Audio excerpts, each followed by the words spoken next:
Fun, একদম fun reel. একটা ছোট্ট বাচ্চা একটা ক্লাসের মধ্যে, বাকিরা বাকিরা সবাই মিলে ফান করছে, একটা জন্মদিন, ওই বাচ্চাটাকে বাচ্চাটা আসার পরে ওরা সব, বাচ্চাটা সারপ্রাইজড আর কি, ওরা ওকে উইশ করতেছে, জন্মদিনের উইশ করতেছে, এবং বাচ্চাটা অবাক হয়ে গেছে, এবং ওরা যেভাবে চিৎকার করে ওকে উইশ করেছে, বাচ্চাটা কেঁদে দিছে, ও যেহেতু ছোট।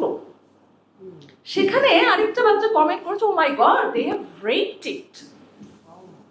এই শব্দটার অর্থ কি? তারপরে আমি আমার আমার ফ্যামিলির যে 3-4টা বাচ্চা আছে, 15 থেকে 10-11 পর্যন্ত বয়স, 4টা বাচ্চা, 4টা বাচ্চাকে আমি রিলটা দেখিয়েছি এবং কমেন্ট সহ দেখিয়েছি। What do you think about it? তোমার কি মনে হয় এই ভাষাটা ব্যবহার করার অর্থ কি? এবং এই ব্যবহার করাটা অনেকেই, ওরা 4জনই আমার দিকে হতবিহ্বল ভাবে তাকিয়ে থাকলো যে আমি কেন এটাকে একটা পয়েন্ট মনে করছি,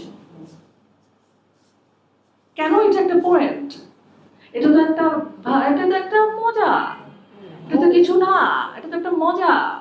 আমি বললাম এই শব্দটার অর্থ কি আমাকে বলো, আমি এই শব্দটার অর্থ জানতে চাই এবং শব্দটার ব্যাখ্যা আমাকে বলো, কারণ তোমরা প্রত্যেকে 15 থেকে 11 বছর বয়স, তোমরা বেবি না, তোমরা হয়তো মাইনর, কিন্তু তোমরা বেবি না।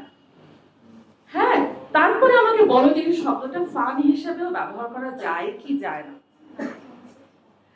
হ্যাঁ, এমন হতে পারে যে আমি কি, এই প্রশ্নটা আপনি কিন্তু ভাবতে পারেন যে আমি কি টু সিরিয়াসলি নিয়ে ফেলেছি, নাকি আমি ট্রমাটাইজড, যা হয়েছে এই যে গত 3-4টা রেপ, বাচ্চাদের রেপ যে আমরা দেখলাম, বা আমরা যে এর মধ্যে আমরা এপস্টিন ফাইলও দেখে ফেললাম, এটার পরে কি আমি ট্রমাটাইজ, সে কারণে কি আমি এই ধরনের প্রশ্ন করেছি?